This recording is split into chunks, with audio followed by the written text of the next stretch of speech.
back again to Amazon Internet Services present to you the Economic Times Global Digital League 2.0 powered by Kindred. Now, I did say something at the start of the session that the digital world is what you make of it in the end. And it's now time to know more about how and how do we fly? How do we spread our wings and understand more about innovation and much more? The subject is the Innovation Hub for Borderless Enterprise Transformation.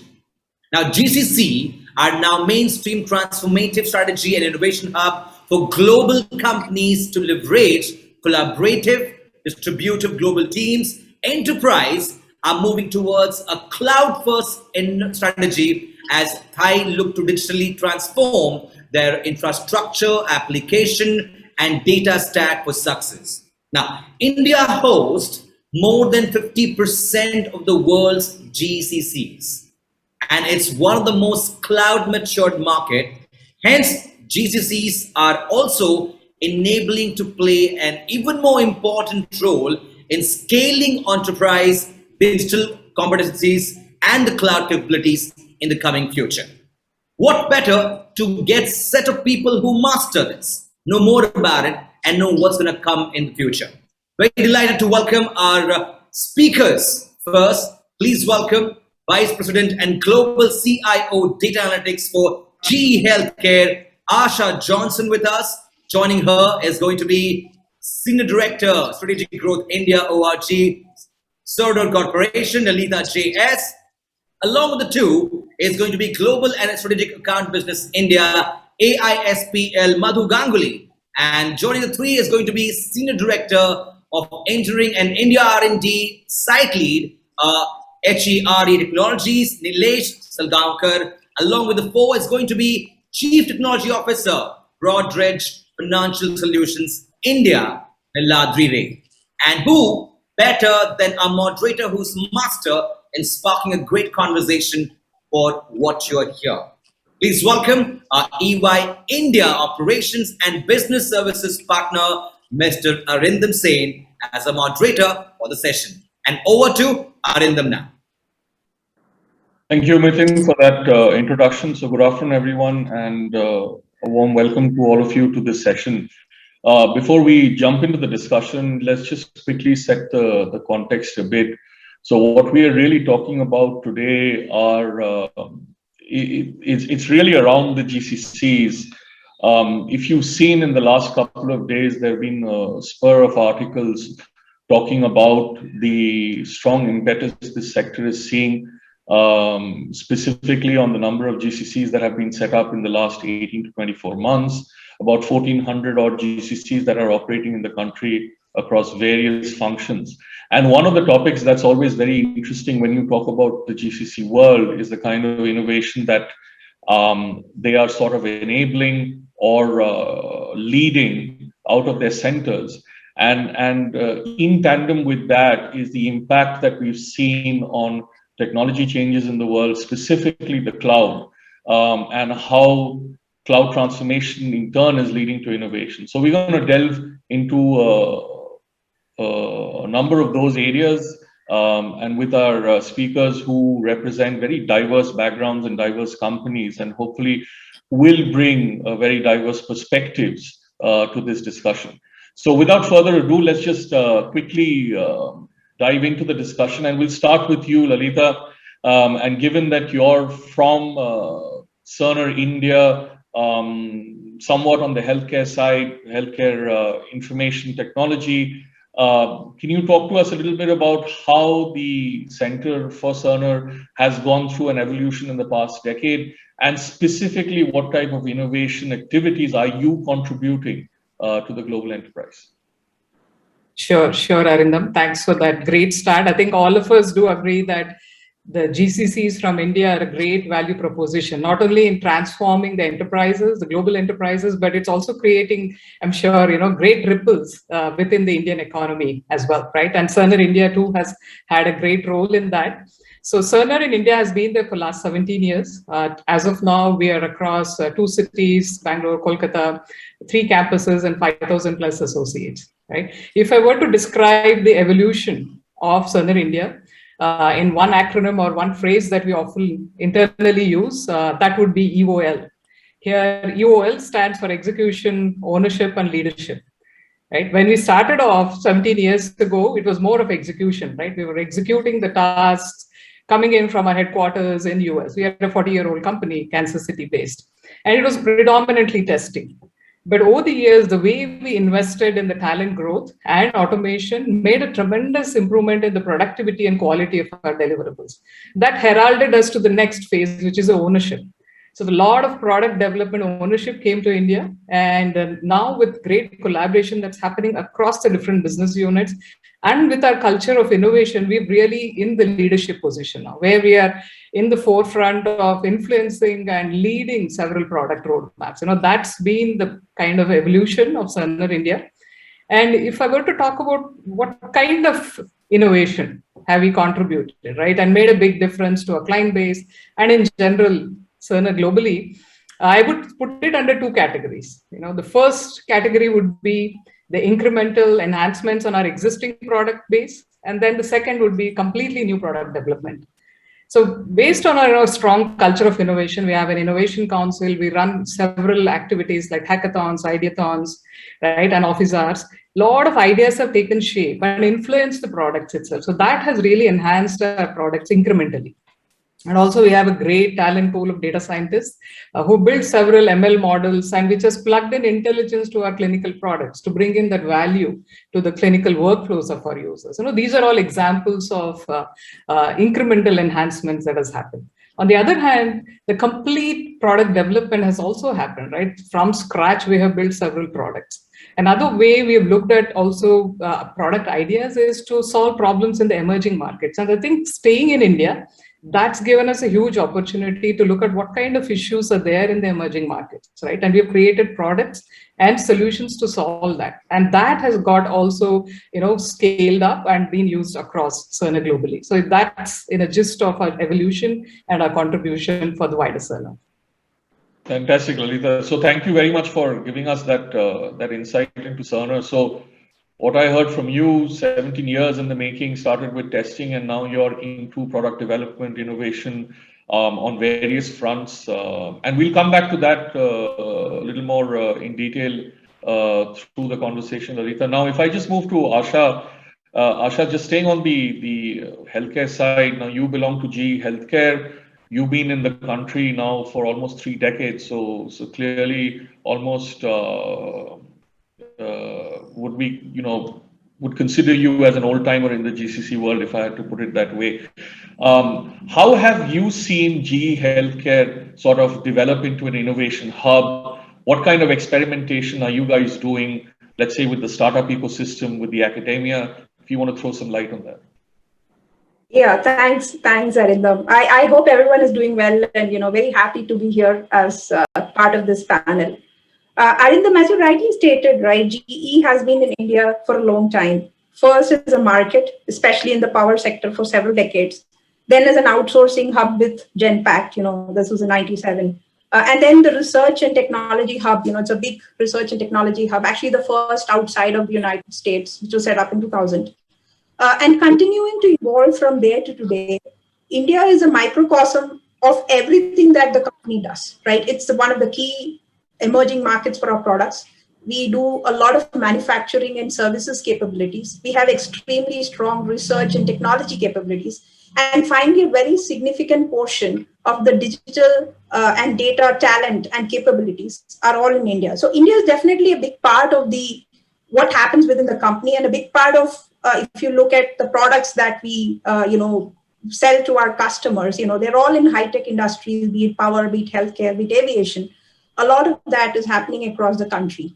Now, having been with the company for the last 20 years and being part of the evolution and looking at things from a lens of innovation, I would like to talk about 3 things that really helped India emerge as the hub of innovation. So the first thing is really tapping into the collective ecosystem the company has in India to drive innovation, right? Like, for example, if you look at the healthcare industry, there is tremendous amount of disruption and innovation that's happening almost on a daily basis, which is almost starting to significantly change how the industry will evolve in the future, right? I mean, the amount of remote capabilities in everything, the amount of infusion of AI and digital into how we look at every aspect of healthcare, whether we look at scans, how do you infuse AI models into better detecting some of the issues that we have, all of that is kind of becoming central.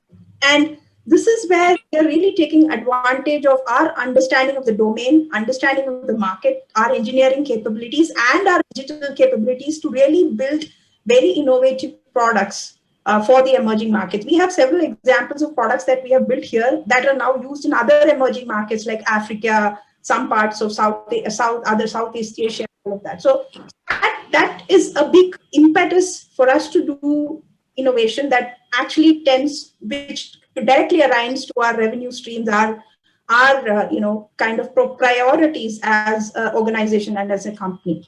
Now, the second thing that I think we've done well is tapping into the innovative ecosystem in the country. India is one of the most innovative countries in the world. We have almost 10 plus unicorns from startups, that happened earlier this year. So we do have a strong tie-up and very focused programs, with startups. So, for example, in healthcare, we have what we call as the Edison Accelerator Program, wherein we bring in startups, we partner with them and help them scale, and then work on difficult problems that our country needs solutions for.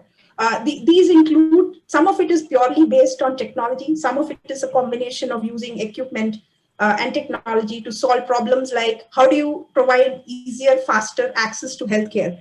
How do you eliminate the time that is required for, from a scan to happen to when we can know the results and then go to the next level of solving those issues. So that's a huge partnership. We are at the third cohort now. We've had almost 12 successful startups who are all doing well graduate from this program, and we've learned a ton from them and being able to take that learnings and put that back into our products.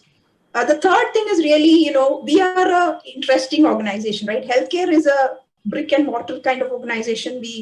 Most of our way we used to sell was offline. Now everything is becoming digital, right? So a lot of healthcare activities are happening online. At the same time, we have legacy, we have tons of on-prem kind of models, which all now need to be modernized and happen in the cloud if we have to keep in pace with our market and our competition, right? So a huge push on how do we really do a lot of the modeling and stuff like that in the cloud, and India is leading that for the whole company and for GE Healthcare.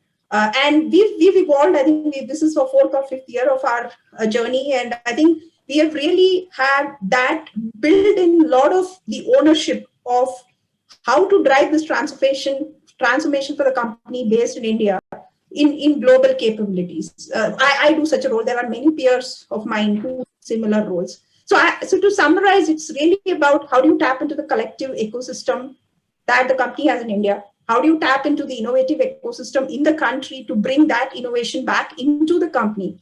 And then how do you use technology like AI, ML, and all of that, and cloud in a big way to really transform us in our digital journey? So that would summarize what's happening in GE and GE Healthcare. Excellent, Asha. So I think between you and Lalitha, you touched upon one very interesting point is that regardless of where you started off through the course of maturity, at some point, innovation that you are inculcating within the centers is being exported elsewhere in the world. You spoke about African countries, Lalitha spoke about other emerging countries, and then, of course, Asha, the strong integration that you have with the startup ecosystem. Now, talking about startups, and there's no longer a startup anymore, but still considered very much new age is Amazon. And I think, Madhu, you are in the center of all this, right? So we're talking about innovation here. We're talking about the cloud. We're talking about how cloud is enabling long-term massive digital transformation in the industry. Now let's talk a little bit about Amazon and specifically AWS. How are you thinking about innovation in different areas, and how does Amazon go about becoming that enabler for innovation as well as long-term transformation? Right. Thanks, Arindam. First off, I think it's great to be here on this panel talking to everybody. Now, I think innovation, more so than ever, is vital to creating and maintaining differentiation. And now with GCCs becoming the hub in India for innovation, they are taking more and more center stage. Now, in support of our mission to become Earth's most customer-centric company, Amazon's Amazonians work to create products and services that make life easy for our customers. So we have one very important important lens, and the main thing is our customer-led approach to innovation. And we start this by diving deep into understanding customers, what they need, what they want, what are their pains and challenges. And then we work backwards from there, and we invent ways to delight our customers. And 90% of what we build is driven by what customers tell us matters to them. And other 10% are things we hear from our customers. They may or may not articulate exactly what they need, but we try to read between the lines and invent on their behalf. So the other significantly different way in which we drive innovation at Amazon is that innovation doesn't take place at a moment in time, like in a hackathon or in an incubator. It takes place by every employee and as a part of everyday work. So every Amazonian is a builder, and everyone is here because of their desire to create on behalf of our customers. Now, the question is, okay, how do we make it happen? So this is essentially centered around four key pillars. So the first one is by fostering a culture of innovation amongst our employees globally around customer obsession. So we always say we obsess about our customers. We don't obsess about competition or technology for the sake of technology. So our North Star is customer. The second thing is we have mechanisms that facilitate innovative thinking. For example, working backwards is actually a mechanism we use where we put the customer at the center.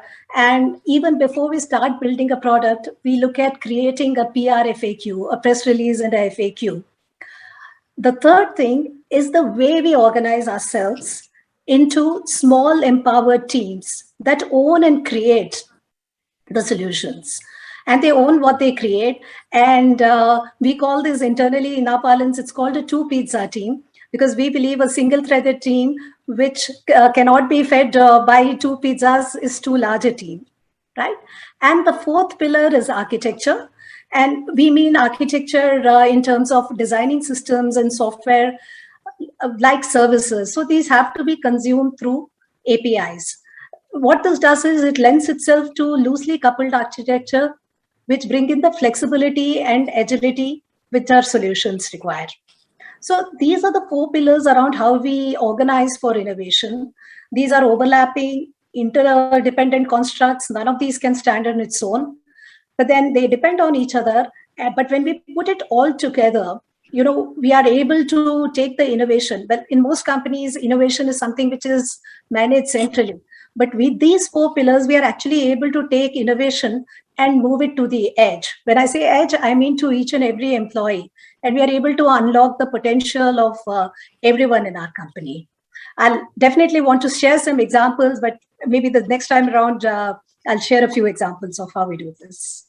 Sure, Madhu. So you touched upon something very interesting, which is innovation at the edge and really getting the entire company together in solving the customer problems. Now, if we just shift gears a little bit, we spoke about healthcare, we've got Amazon in the center of things. Now we're going to shift to very different industries, and we'll start with you, Niladri, given that you're coming from the financial services industry and specifically Broadridge. How have you evolved, Niladri, over the last years from being what we would call a more tech and operations hub to now an innovation hub? Yeah, thanks, Arindam. So actually, there's a saying, right? Rome was not built in a day, right? So, and on the financial side, not too far back was when we were facing the financial crisis. And so just to give some context, right, in terms of what we do, right? So when you are part of a firm that is responsible for moving securities worth trillions of dollars, 5 to 6 trillion of fixed income equities, 6 billion investor communications per day. Innovation becomes a bit of a very carefully constructed oxymoron that we want to love, because you don't want to do something and then bleed the back end of the underpinnings of what Wall Street is responsible for. Because if you do something wrong, and talking about multi-tenant applications that are out there for 30, 40 customers globally, every single transaction line goes through 1,000 steps of network effects of a bank and a broker dealer and an agency and a regulator. You got to do this carefully, right? So where we are today, Broadridge India, obviously, heartbeat of Broadridge, we are contributing both to the top line and the bottom line. And in terms of how we got here over the last decade or so since we spun, I would say we took a few revolutionary steps, but did this on a very evolutionary basis, not to disrupt the core. So in terms of a few things that I want to just call out that we did a bit differently and will resonate a bit with what Madhu said is, the first thing we realized is, it's such a complex business environment that on the technology side, we were very good. But, eventually, finally, there's Happy Engineers Day today, but engineers want a good problem to solve. You have to give them the problem to solve. What are you solving for finally? So we realized fairly early that unless we kind of had a good understanding of the domain and the business context, it would be difficult to kind of, have a quantum jump in terms of the contribution of ideas to direct revenue. So we did a few things. We invested in something called an SME program. We actually put our lead technologists for a full year across the full back office. So they were spending time watching green screens, creating new accounts, resolving margin calls, moving assets from one desk to the other, all critical business processes. We also did one more thing. We invested in our top talent being part of a strategy rotation program. So here were individuals, again, taking on responsibilities to drive market sizing, M&A decisions for the firm globally, right? So very quickly speaking, we suddenly had a pool of very senior business, talent that were able to guide in terms of when you're actually creating a business case, right? What are you really looking out for? How do you kind of construct the business side of the revenue puzzle? The second bit we did was we tried to ensure that every associate on the ground can innovate. It's not something you leave to the boardroom. So again, this is around 10 years back. We invested in Edward de Bono's 6 thinking hats and lateral thinking tools. Extremely powerful set of tools, but we did it again iteratively across the whole firm. And we use these techniques to construct what we call a Broadridge ideation collaboration network. We call it Beacon. If you can do this correctly, you're a beacon. So that if anybody comes up with an idea, you can actually add value to the idea by inverting the idea, diverting the idea, adding meat to it, to take it to the point in time where your business case for the idea resonates across multiple enterprises across the full value chain. And this has got some fantastic stuff for lateral thinking. My favorite was provocation and movement. We called PO. It allows you to flip an idea on its head overall. The third bit we did was we didn't say we'll do it all. So very early on, we decided to tap onto the academia and the entire ecosystem around us, from the startups to the mighty like AWS. And we decided that when we have the best problems to solve, we will try to solve them with a combination of our internal technical talent, as well as the power of the academia, as well as the industry. Combination of all these things, and we've had phenomenal results. Broadridge India has delivered close to 1,000 ideas for the firm, a record generating revenue ideas that we took a concept from Vancouver and sold it in Australia. We recently, on the blockchain side, the Blockchain Center of Excellence, driven by a colleague of mine, created 4 successful go-lives where we had 31 billion of a very complex transaction that is actually executed now live on the blockchain. And in the year of the pandemic, we've actually directly gone with end clients with an idea from India, constructed the solution, taken them live as part of world-class delivery. So this has been a part of, as I said, a step function overall. Very proud in terms of how we've done it. But as I said in the beginning itself, I believe we took a few revolutionary steps, but we did this in a very evolutionary manner. Very good. Thanks, Niladri. So clearly, echoing back to what Asha and Lalitha spoke about, small steps, right direction,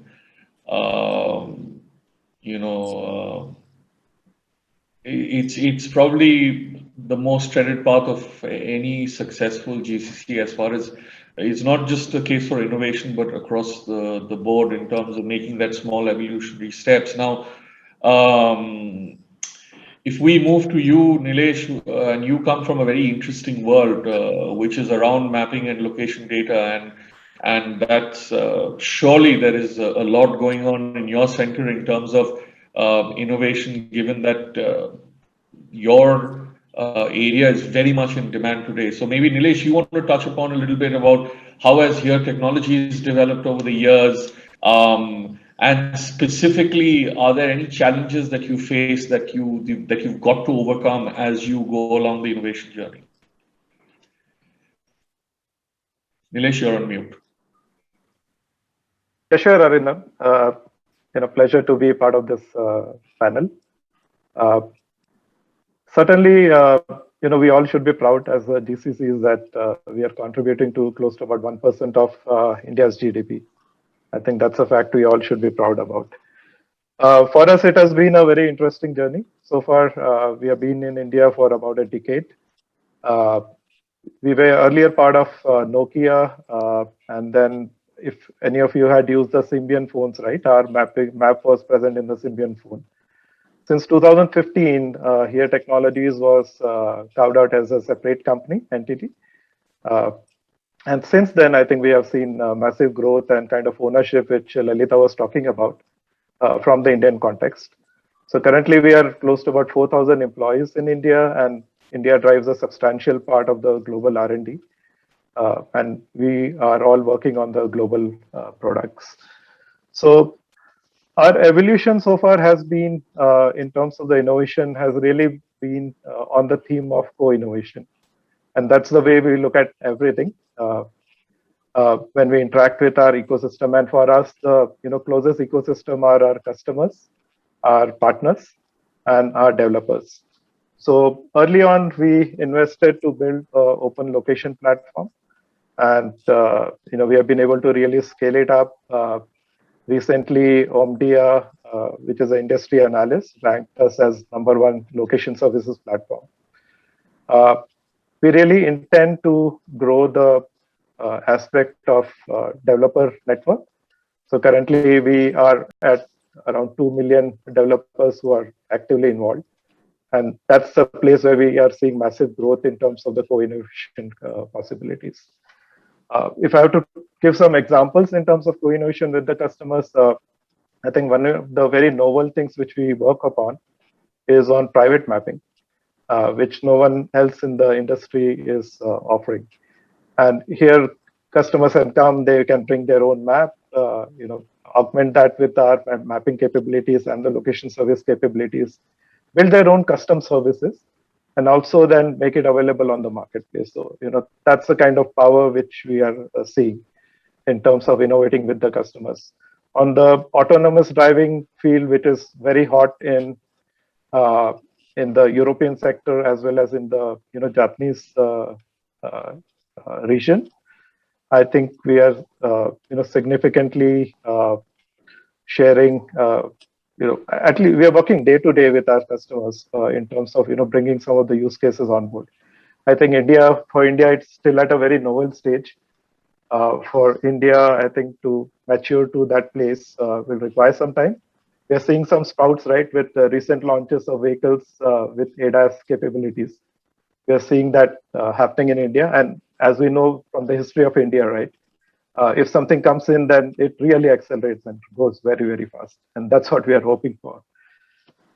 With our partners, I think AWS is a great example, both as our customer as well as partner. We are working on some of the very interesting use cases of 3D perceptions. And they are really supporting us in terms of innovating on the cloud front. We are also, another example for this is our collaboration with TCS on their DigiFleet services, where they're really providing solutions to optimize the fleet, which many of the large transport services use. So we see a lot of growth coming us from this co-innovation capabilities. Certainly, there are areas for us to work on, and you talked about challenges. I think one of the areas where we are seeing focus going forward is our collaboration with the academia and startups.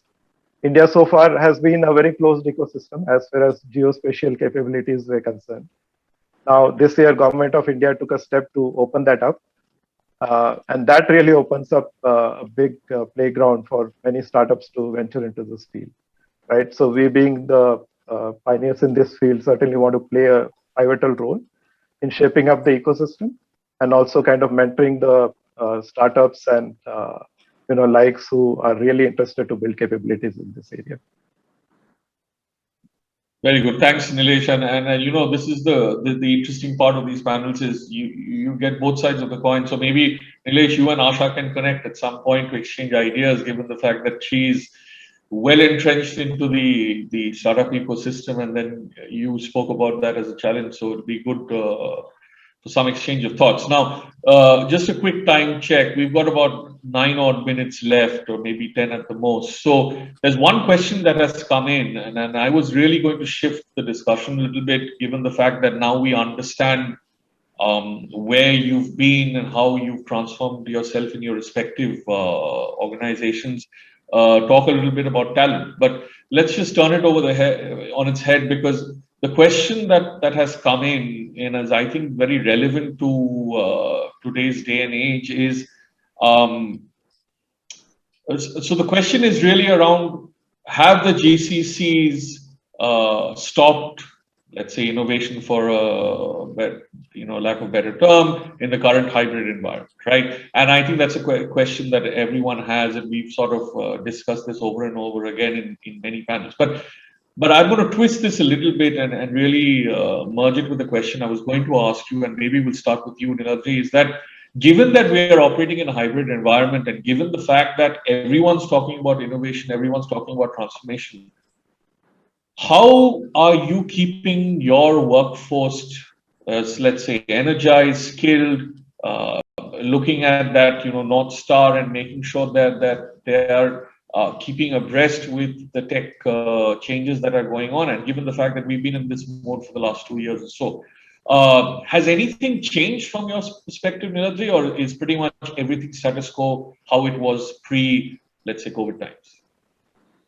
I would have loved to have said everything is status quo, but it's exactly the reverse. And looking back, it's a bit scary in terms of what has happened, right? So in our environment, again, ever since we got into this hybrid model pandemic, actually volumes have gone to the roof in our business, Arindam, because obviously trade movements have cut across globally in terms of being exponentially higher for our customers. And for our line of business, especially like I run customer services also, client services, and ensuring that the clients' environments are up and running before the start of day for Wall Street is a big deal. So the fact of the matter is, this hybrid model, surprisingly, even to keep lights on in this renewed model, has required a lot of innovation in terms of how people have had to lean and work with each other and use of technology. So I just give you a simple thing, right? For example, in a classic model, the way a customers would actually escalate an issue, and the issue then starts going through our entire service chain for resolution. We're looking at the SLAs, we're trying how to resolve it, analytics and all that, would have happened very differently. Now we've actually optimized, we've come with something called a code red, but the speed at which now we are able to understand customer issues, solve for it, and the speed at which that translates to a new product management idea is fascinating. I have my virtual meetings with my teams, and we're discussing in terms of, hey, client one had this particular transaction type that's gone through the roof. He's explaining as to why it's actually happening from a business point of view, and why is client two in the same context not doing the same thing? And is there a product management idea out here? So frankly, I have been, it's been a bit staggering in terms of how individuals have unlocked a lot of the nerves you wouldn't have known existed, to think a bit deeper externally, to understand how to make our clients successful in this current climate, which is extremely tough. And internally, as obviously, people are having difficulties, the families and all that, how people have doubled up, tripled up muscle. Obviously, the pandemic now means everybody's available all the time. There's the other part of the challenge. But with that, what has happened, suddenly you have an extra burst of productivity that's come in, which you got a question now with the return to work situation, how would it look like as part of the future strategy. But currently, if you ask me in terms of what has happened, fantastic in terms of how the levers of innovation have gone up to support BAU and raise the bar. Very nice, Niladri. And I think this is more than once when I've heard that people have spoken about productivity actually going up in this situation. But given that we've got about 5 odd minutes left, Asha, Neelesh, Lalitha, just a quick touch on cloud, right? We spoke a lot about transformation, innovation, and the cloud is a big enabler of this. I mean, just on the top of your mind, how do you use that as a differentiator? Do you really believe it is a differentiator? And what could you have not done if the cloud was not there today? Yeah, I could go first, Arindam. So very quickly, right? I think for us, it's a business imperative. It's not a technology imperative. The rate at which healthcare is transforming, the healthcare industry is transforming, at the rate at which we have to operate in an omni-channel model, with everything based on data, both in our products as well as in how we solution for our customers. If we need to have that kind of flexibility and newer capabilities getting pushed out faster, the only way is to go into the cloud strategy. And I think we've been doing this for the last 3-4 years. We have a great partnership with AWS, Madhu's team, and it has just been phenomenal. The rate of innovation we talked about earlier, it just accelerates when we really have a cloud-based strategy. So that's the quick answer here. Thanks, Asha. Lalitha, Neelesh, anything to add to that? Yeah, I think I totally agree with Asha. I think the speed of innovation, it's completely fueled by the cloud strategy, right? As we have migrated a lot of our products into cloud, I think it's the way we are able to deliver faster to our clients has been completely fueled by this, right? And I would quote definitely, Asha's thing about our partnership with AWS, the way we are able to leverage many of the newer services has enabled to create POCs, the proof of concepts, right? We are able to create it in a jiffy, which is then translating into a product feature. And that has been all possible, because of our journey into the cloud. Yeah, and Arindam, for us, I think cloud was a natural thing. The volume and the rate at which we operate, right? We do close to about 3 million updates to our map database every day. We process petabytes of data. So going to cloud was very natural, and I completely echo with Lalitha. I think what really helps us is to do quick POCs, deploy it, see that's working at scale, and then take it forward to our customers. Excellent, thanks, Neelesh, Lalitha. Madhu, just a quick last minute, since we're discussing the cloud and you are again the center of all of this. How does Amazon see this? I mean, it clearly sees cloud as a differentiator as far as transformation is concerned, but and you touched upon that. Any examples you want to give, maybe one or two before we wrap up the session? Yeah, absolutely, Arindam. So, one thing is clear from all our customers, from all the panelists here. Innovation means different thing to different people, right? For some, it is developing new revenue generating services like what Niladri said. For some, it could be personalizing customer journey or the new market entry. And very often, like Lalitha and Asha shared, it's about extracting the value from data efficiently, building the right data architectures, deploying the correct machine learning tools, and then overall, modernizing the IT landscape from monolithic to microservices to get the speed and agility required in the organization. So while we work very intentionally with customers on their innovation journey and all our learnings, we kind of share the secret sauce with our customers through programs like Culture of Innovation and Digital Innovation, Learning from Amazon, and so on and so forth. But let me just give a couple of examples. Let me take the example of Siemens, right? Siemens is a 170-year-old enterprise. And it has startup-like internal teams who build products to take to market. And many of these teams are working on AWS. Now, this company has a software-defined inverter research department, SDI, and they released a new product called June Light Smart Battery, which is a consumer battery product for use in homes to store electrical energy from solar panels. Now, Junelight is one of the relatively few Siemens products which is aimed at individual customers because essentially, traditionally, they've been focused on B2B businesses. Now, by using AWS, the SDI team was able to bring Junelight from an idea on a whiteboard to a product in the marketplace in less than 2 hours. So for a highly engineered ecosystem, this is like a phenomenal timeline, right? Let me give you one more example of how to build seamless customer journeys and experiences. I'll give you the example of Coca-Cola. Coca-Cola has this freestyle beverage fountains where they offer experience to consumers with more than 200 brand options. And there are about 100 options in that which are not found anywhere else but in the beverage fountain. And it's a very fun, interactive way to interact with consumers. Now, when the pandemic hit in 2020, it completely reshaped consumer behavior. And Coca-Cola was looking for ways to improve customer experience and drive marketing outcomes. So they launched a touchless pouring feature on the Coca-Cola Freestyle beverage machine. And it's called Mobile Pour, which lets consumers choose and pour drinks from the machines within seconds using their phones. So Coca-Cola Freestyle developed a mobile pour prototype on AWS, and you'll be surprised to know in exactly 1 week, right? And this was in April 2020. In June, they tested in a small scale, and they were, within 300 days, they were ready to do a global global rollout with 25,000 plus machines with dining in restaurants having it. I mean, this obviously created love for the brand, created engagement, and they observed more than 50% increase in beverage buying interest for customers who knew about mobile phone.